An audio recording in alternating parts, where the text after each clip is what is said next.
buenas tardes a los que aún permanecen aquí. Bueno, este es el tema. Trabajo yo en el Calvo Maquena, con varios que ya han expuesto en el día de hoy, y quisiera abordar un poco este tema. Bueno, no tengo conflictos de interés. Todos los pacientes que voy a presentar fueron tratados en nuestro servicio y sabemos que es a lo que me voy a abocar, es la hipoplasia del maxilar en los pacientes con fisura labio-alveolo-palatina y se puede producir en general por 3 factores. Los factores intrínsecos pueden ser también funcionales o ciertamente quirúrgicos.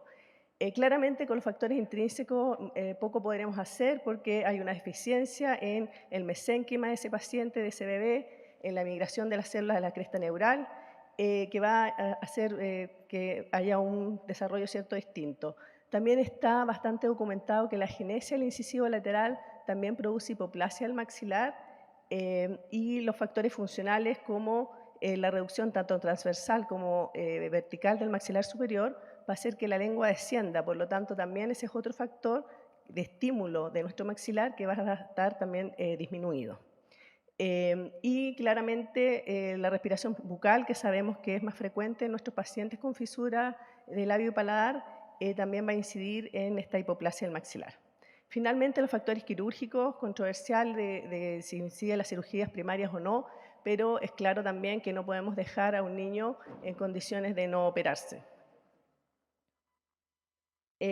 Por lo tanto, las consecuencias de esta malformación la vamos a tener en distintos sentidos del espacio, en la altura del maxilar, en la parte transversal, en la cual me voy a abocar en estos minutos. También la altura mandibular se va a ver aumentada porque la simetría facial o las proporciones faciales se van compensando también. La altura del paladar está disminuida y también la distancia intermolar. Centrándonos entonces ahora en lo que sería, las consideraciones para una expansión temprana, porque es en ese sentido que va a ir esta pequeña charla, que la ventilación nasal va a depender, ¿cierto?, del ancho nasal y también del orificio o del ancho de la piriforme, y también el volumen o la altura del hueso en la zona del alveolar también va a estar disminuida, por lo tanto la ventilación es menor. El volumen de la premaxila es muy importante, es tratar, como hemos visto en varias charlas, de ojalá permanecer o tratar de dejar la mayor cantidad de dientes, y dentro de eso también tratamos o proponemos a dejar el espacio para el incisivo lateral de tal forma que la premaxila tenga un mejor volumen. Y el ancho del maxilar debiese ser en general 4 milímetros mayor que en la mandíbula, en el maxilar obviamente. Por lo tanto, los fundamentos para la expansión vamos a tener que, puede ser, o las indicaciones son la falta de espacio para el incisivo lateral. Claramente, y una de las mayores razones para hacer esta expansión es la preparación para el injerto, de tal forma que el cirujano tenga un buen acceso al injerto. También razones del tipo médicas, como las otitis recurrentes. Hay papers que avalan esto de que en otitis recurrentes, al hacer una expansión temprana, disminuirían también. Y las dificultades articulatorias, de las cuales también se habló en la mañana, también puede ayudar la ortodoncia en eso. Aquí tenemos una niña con una fisura unilateral del lado izquierdo de 9 años, en donde si se fijan no hay una gran compresión, pero al ver que también faltaba espacio para el incisivo lateral y pensando en mantener mejor las condiciones dentarias, se decidió hacer una expansión, sobre todo en la zona anterior, en donde con ese tornillo que se llama tornillo borboleta, pero hace una expansión más bien anterior o en abanico, se puede lograr expansiones de hasta 10 milímetros. Y después vemos en el combing cómo ya tiene un espacio mayor y después podemos ir ubicando, instalando con ortodoncia, con aparato fijo, el canino para después ubicar el lateral. También tenemos otro paciente también con una fisura unilateral, una niña de 8 años, en donde se decidió colocar un expansor tipo Hyrax con topes de vidrio ionómero para levantar la mordida y hacer más eficiente esa expansión. Y también la otra ventaja de este tipo de disyuntor sería una mejor higiene en relación al otro que tiene acrílico encima y que deja las caras oclusales completamente cubiertas sin posibilidad de higienizarse bien, así como desde el punto de vista fonoaudiológico, al estar el tornillo un poco más atrás, permitiría también una mejor dicción. Y ahí está un poco lo que también se ha hablado en otros paneles, el equilibrio entre lo que es la fonoaudiología, ¿cierto?, y la ortodoncia. ¿Qué necesita el fonoaudiólogo de mí? ¿Qué necesito yo como ortodoncista? O como también conversamos a la hora del almuerzo, que hay veces que uno indica una terapia ortodóntica, pero después hay que retirarla durante un tiempo para que el cirujano pueda hacer alguna otra intervención. Entonces ahí está el trabajo en equipo. Acá otra chica con una fisura bilateral, donde se ve una gran compresión del maxilar. Fíjense la forma en V que tiene el maxilar superior, con una premaxila descendida a cerca de 3 milímetros, con supernumerarios en la zona de la fisura y una pequeña fisura o fístula retromaxilar que está indicada por esa flecha azul. También con falta de espacio en la arcada inferior y esa giroversión del incisivo central que probablemente todos saben que es bastante frecuente en los niños con fisura. En el análisis de modelos, que para los que no son ortodoncistas podemos determinarlo a veces al sumar el ancho de los incisivos, podemos determinar cuál es el ancho que necesitamos tanto a nivel de los primeros molares temporales, disculpen, como a nivel de los molares permanentes. Y hay una diferencia de casi 10 milímetros a nivel anterior que se necesita para poder expandir.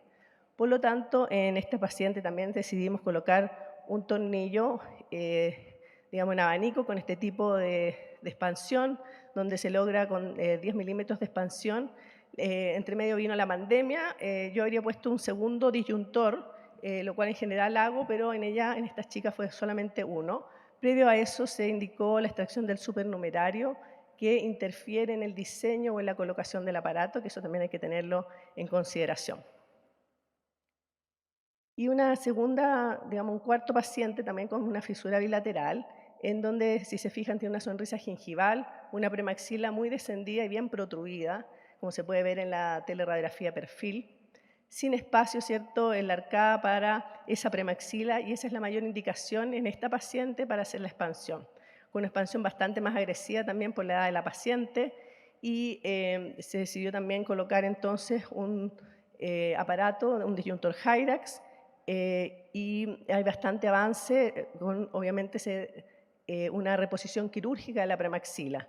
Ahí vemos los resultados 18 meses después de la expansión y de la reposición quirúrgica de la premaxila con una gran, digamos, una mejoría en su perfil y también en sus condiciones oclusales.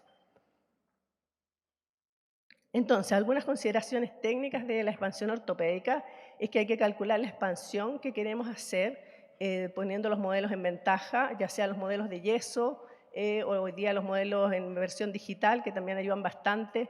Hablar con los cirujanos, pensando si el paciente después va a ser más adelante quizás para otro tipo de cirugía, eso hay que hablarlo en conjunto. Generalmente esta expansión la hacemos 6 meses antes del injerto. Podemos hacerla simétrica o asimétrica, eso en general me refiero a los pacientes unilaterales, en donde se hacen unidades de anclaje, que si necesito el segmento mayor, que sea mi unidad de anclaje, pongo más bandas o más aditamentos que en el lado que quiero expandir más. Se puede también usar estos brazos de extensión que ustedes ven ahí en la figura para dirigir el crecimiento o más bien la erupción del primer molar superior cuando este no ha terminado de erupcionar completamente, y la necesidad muchas veces de colocar topes oclusales para poder levantar la mordida y así hacer más eficiente la acción de la ortopedia. Adelante una, fue muy rápido. No, perdón, me falta una. Nuestro protocolo del hospital, como la parte de ortodoncia, el tipo de aparato y la frecuencia de activación va a depender claramente de la edad del paciente, del tipo de fisura y sobre todo el grado de constricción. Ya los primeros 2 pacientes que les mostré tienen una contracción o una compresión mucho menor que los pacientes con fisura bilateral. También va a depender en la zona que quiero expandir, si es mayor a nivel anterior o a nivel posterior. Para limitar la recidiva tratamos de sobreexpandir y en general se recomienda que dejar como referencia que las cúspides palatinas de los molares superiores toquen con las cúspides vestibulares inferiores. Y si no coloco 2 aparatos de expansión, dejaría yo entonces el aparato como contención durante 6 meses. Tampoco existe mucha diferencia entre hacer una activación rápida o lenta, solamente el tiempo es distinto, digamos, el tiempo en que uno deja el aparato siendo un tipo o el otro. Y principalmente lo que nos convoca acá, el trabajo en equipo. O sea, la expansión maxilar generalmente previa al injerto nos va a permitir alinear los segmentos y mejorar las condiciones para el cirujano y la necesidad de controlar estos pacientes con nuestro fonoaudiólogo con el fin de detectar si cambia la voz o si la fístula, si tuviese alguna, se abre más o no. Así que eso es lo que nos convoca y lo que hemos aprendido, creo yo. Muchas gracias.